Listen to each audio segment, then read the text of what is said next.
ማንሳት አልቻለችም ነበር እና ስልክ አላነሳም ስትል እንግዲህ ተከታትሏት ስለነበረ ቤት ድረስ መጥተዋል ማለት ነው። በዛ ላይ ደግሞ እኔ ሉሊትን አላየዋትም። ስለዚህ ግዴታ አንቺን እንዳምንሽ አንቺ ጋር እንዳለች ማመን ነበረብኝ። ስልክ ብታነሺ ኖሮ ይሄ ሁሉ የለም ነበር፣ ቤትሽ ድረስ አልመጣም ነበር። ይሄ ደግሞ የአንቺ ጥፋት ነው።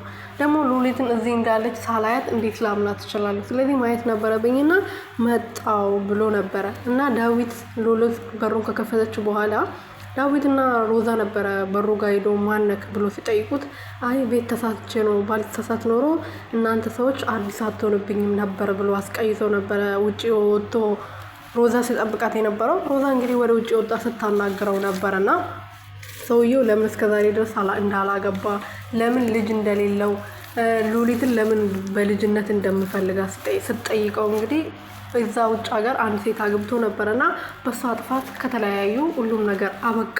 ከዛ በኋላ ግን ማንንም ሴት ማግባት አይፈልግም። ከዚህ በኋላ ግን ሀሳቡን የምታስቀይር ሴት ከመጣች ሊያገባ ይችላል።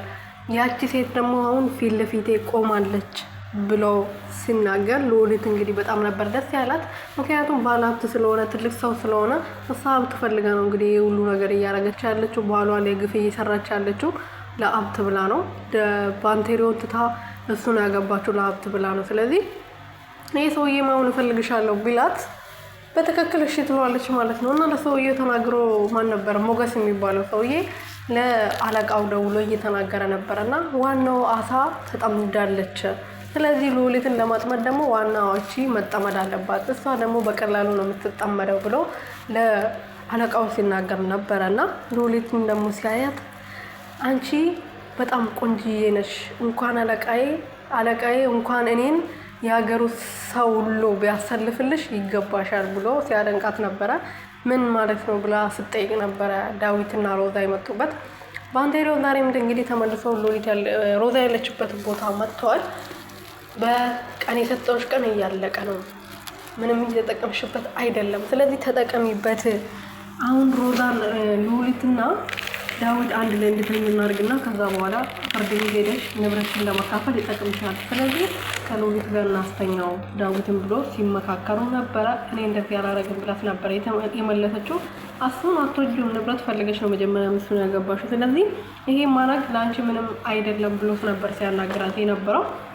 እና እንደዛ የሚያረጉ ነው የሚመስለኛው ማለት ነው። ከዛ ደግሞ ሉሊት እንግዲህ ልክ ልታገባ ስትል ነበረ ያ እንትና ዳዊት ከዛ አስመልጦ ይዘዋት የመጣው እና እነዛ ሰዎች አሁን እንግዲህ ዳዊትን እየተከታተሉት ነው። ይሄ ነገር ውስጥ ደግሞ ሮዛም አለችበት ከፖሊሶቹ ጋር ነች ማለት ነው። ይሄ ከፖሊሶቹ ጋር እንደሆነች ደግሞ ዳዊት ምንም የሚያውቀው ታሪክ የለም፣ ሚስቴ ከጎኔ ሆነሽልኝና አመሰግናለሁ ብሎ ሲያመሰግናት ነበረ ማለት ነው ቪዲዮ ላይ። እና እሱ ምንም የሚያውቀው ታሪክ የለም፣ እሷ ግን እየተጠቀመችበት ነው ማለት ነው። እንትናም ደግሞ ከፖሊሶቹ ተደብቀዋል፣ እየተፈለገ ነው፣ በእነሱ ዘንድ ሊገኝ አልቻለም እስካሁን ድረስ ማለት ነው። ቤተሰቦችዬ ለማንኛውም ይህን ቻናል ሰብስክራይብ፣ ሼር፣ ላይክ አድርጉልኝ። እኔ ውደት